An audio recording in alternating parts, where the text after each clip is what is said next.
Ready? Sit straight. Spine erect. Eyes gently closed. Shift your eye gaze to the third eye, at the center of the eyebrows. Take a deep breath. Inhale.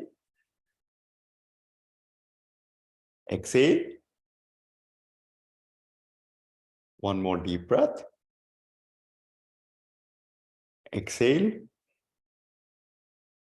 Let's begin our seeking prayer. Repeat after me. Om Sahana Vavatu. Sahanau Bhunaktu. Sahaviryam Karavavahai.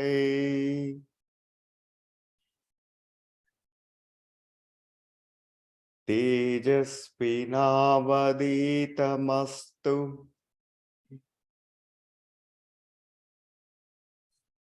Ma vidvishavahai. Om Shanti Shanti Shanti.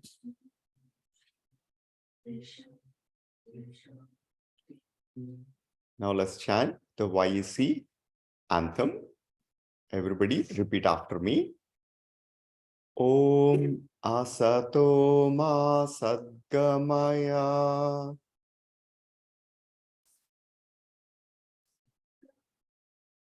Tamaso Ma Jyotirgamaya.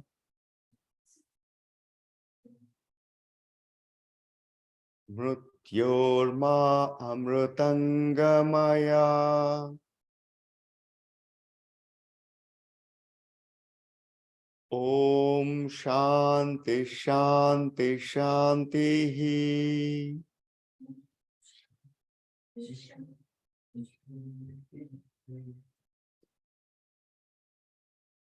Wow, beautiful. What a beautiful morning.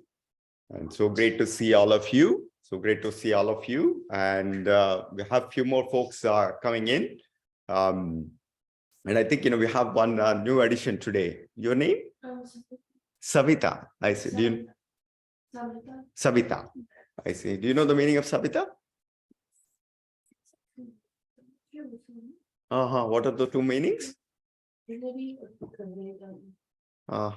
and what's the other one? Vedas, Savita. Savita also means truth. The Vedas is also truth. Okay, wonderful. And that we're welcome. So fantastic. Does anybody want to say the meaning of the two chants, that we talked about? The first one is a seeking prayer. Om Sahana Vavatu. Did anyone remember what the meaning is?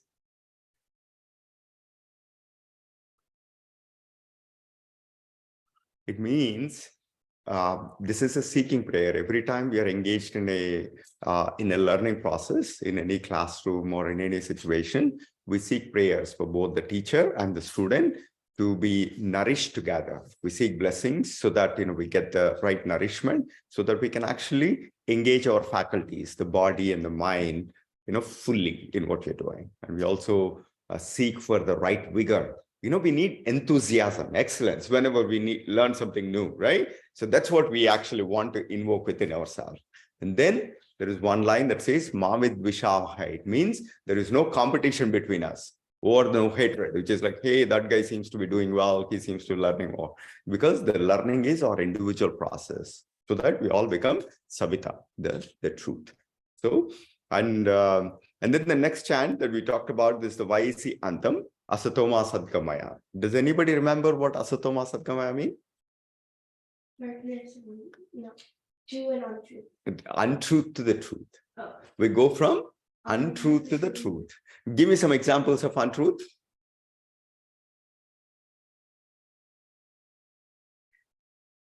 It's very simple. When we are not happy, when we are not in joyful state, that's an untruth state, right? So, or when you are not feeling well, when you are sick, or somebody around us that is suffering, Somebody may not have food. Somebody may not have shelter. Or somebody may not have, some suffering that they are going through. Like, they may not be feeling well, or they may lose that. So anytime, whether within us, within our family, in our school, or within the broader world, whenever there is a suffering, unhappiness, that's an untruth. Now, being youth excellence, as part of, somebody that we are actually pursuing yoga, our job is to take any untruth state and become the truthful state. What does truth mean? Happy. Exactly. Our entire focus in the life is for us to be happy, and then to make people around us, ourselves, to be happy. That's literally what yoga is. Okay. Does anyone remember what is the first yoga sutra that we talked about? Let me share my screen. So we talked about yoga as a self-discipline. Yoga is something that is more about self-discipline. That's what Sage Patanjali said, which is like Atha Yoga Anushasana. Right? Why is this important? Because how do we become happy? Sat, happy. Happiness comes from discipline. Having a discipline practice. If you don't want to have any back pain or any injuries or anything, what do we need to do? We need to work out. So that's a happiness. So happiness always comes from the discipline. What are some examples of not having discipline? Not listening to your parents. Huh? Not listening to your parents. Not listening to your parents. What else? No, eating donuts. Eating donuts. Exactly. That's exactly right. It looks very tempting. One donut, it looks sugar and all the thing. But then very soon, have stomachache, and then headache, then all the things. So what yoga is all about, it is like, how do we become happy? Happiness comes from following a discipline, waking up in the morning, listening to your parents, and then helping others. This is what is freedom. Freedom is not about like, I'll do whatever I want. And if you watch Netflix or YouTube or TikTok for a long time, what happens? Seriously, you'll get a headache and you will feel sad because they'll show all kinds of negative stuff. This guy is doing, and then you will feel you go from asat. If you eat too many donuts or if you watch too much TV, we get into asat. And our job is to get to sat. Right? So that is that. And then the second thing is, does anybody remember all the fingers thing that we have done? How do we do that? Yeah, exactly. And then we do that with a little bit of like that, right? So does anybody remember what this means? Yeah. The ring finger is a donkey. Butterfly. It's for focus. And Harmony and mastermind. That means we know exactly, we control the mind to be where we want to be. Exactly. So that's what is excellence is. That's a secret, right? And when we are in that state, then because when you are in focus and the harmony, all our thoughts, all our words and everything has a divine spirit to it. Divine spirit. We are nothing but the divine, particularly the you kids, right? So, but then how do we get there? So today we're going to just talk about the how do we get there?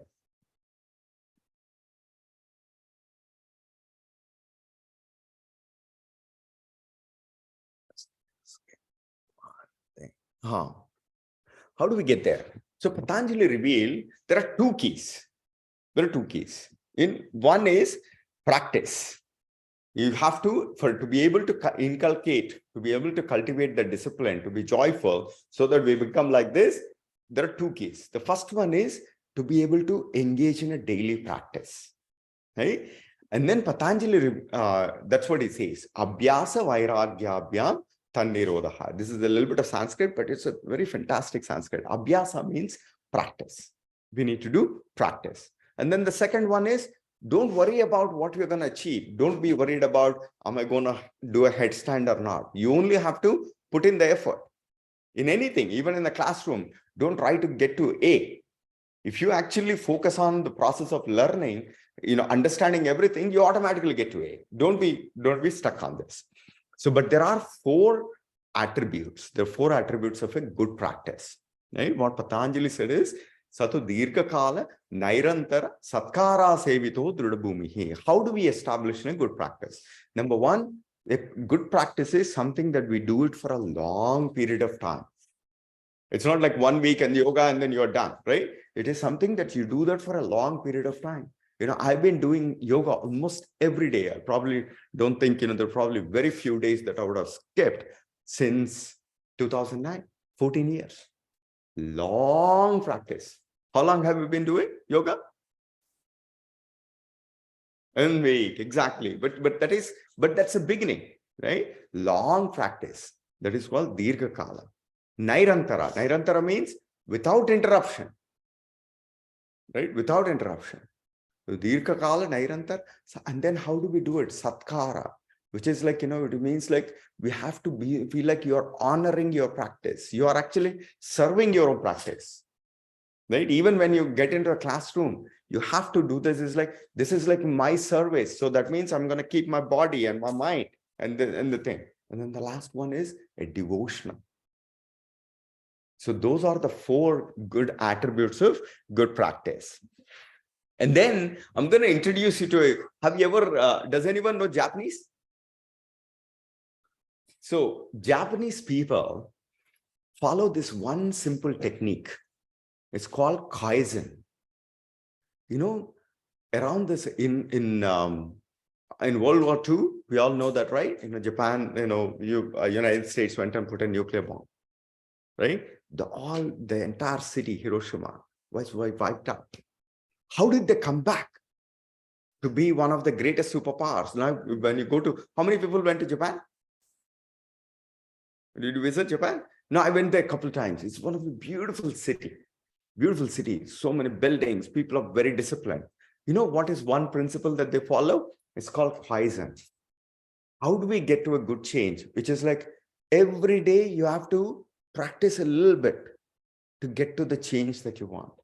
Every day, you don't focus on a big change. Every day you keep at it and work on, some practice. Every day you have to improve every day a little in your own self. Like, for example, if you did like 5-minute yoga practice, tomorrow, which is like, can I make it 5 minutes and 30 seconds?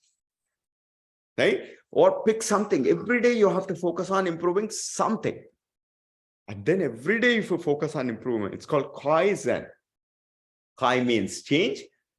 Zen means good. Every day you have to, only small thing, but every day we have to improve on some dimension. Today it could be, physical postures. Tomorrow, did you get your mat? Yeah. And he can borrow one. So that's one. Yeah, please.